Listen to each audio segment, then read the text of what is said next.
এবার ট্রাম্পকে হুঁশিয়ারি করলেন ইরানি প্রধানমন্ত্রী খামেনি।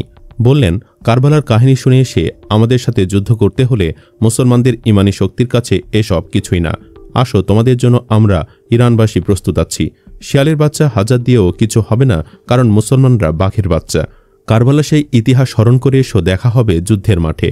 মার্কিন প্রেসিডেন্ট ডোনাল্ড ট্রাম্পকে ইঙ্গিত করে ইরানের সর্বোচ্চ ধর্মীয় নেতা আয়াতুল্লাহ আলী খামেনি বলেছেন, যারা ইরানের ইতিহাস জানে তারা কখনো ধমকের সুরে এ জাতির সঙ্গে কথা বলে না। আলী খামেনি এক টেলিভিশন ভাষণে ইসরায়েল ও যুক্তরাষ্ট্রের বিরুদ্ধে এক স্পষ্ট বার্তা দিয়েছেন। তিনি আরও বলেছেন, ইসরায়েলকে ভুলের মাসুল দিতে হবে। ইরান কখনোই পরাজয় স্বীকার করে আত্মসমর্পণ করবে না। তিনি যুক্তরাষ্ট্রকে সতর্ক করে বলেন, আমেরিকানরা জেনে রাখো, যুক্তরাষ্ট্র যদি কোনো ধরনের সামরিক হস্তক্ষেপ করে তবে এর ফলাফল হবে অপূরণীয়। এর আগে গতকাল মঙ্গলবার খামেনিকে ইরানের তথাকথিত সর্বোচ্চ নেতা বলে ব্যঙ্গ করেন ডোনাল্ড ট্রাম্প।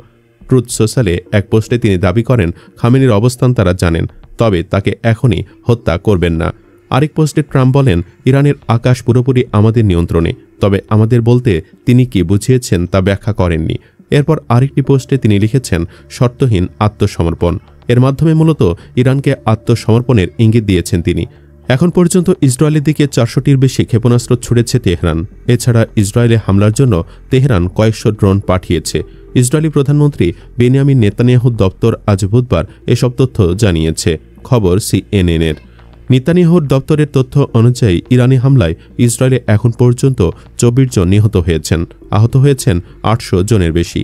ইরানের হামলার জেরে 3800 জনের বেশি মানুষকে তাদের বাড়ি থেকে নিরাপদ জায়গায় সরিয়ে নেওয়া হয়েছে বলেও জানিয়েছে ইসরায়েলি প্রধানমন্ত্রীর দপ্তর।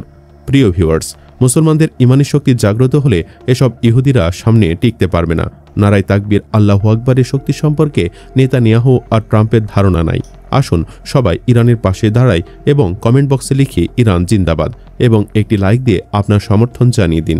সেই সাথে যুদ্ধের সর্বশেষ আপডেট পেতে আমাদের চ্যানেলটি সাবস্ক্রাইব করে সাথেই থাকুন। ধন্যবাদ এতক্ষণ সাথে থাকার জন্য।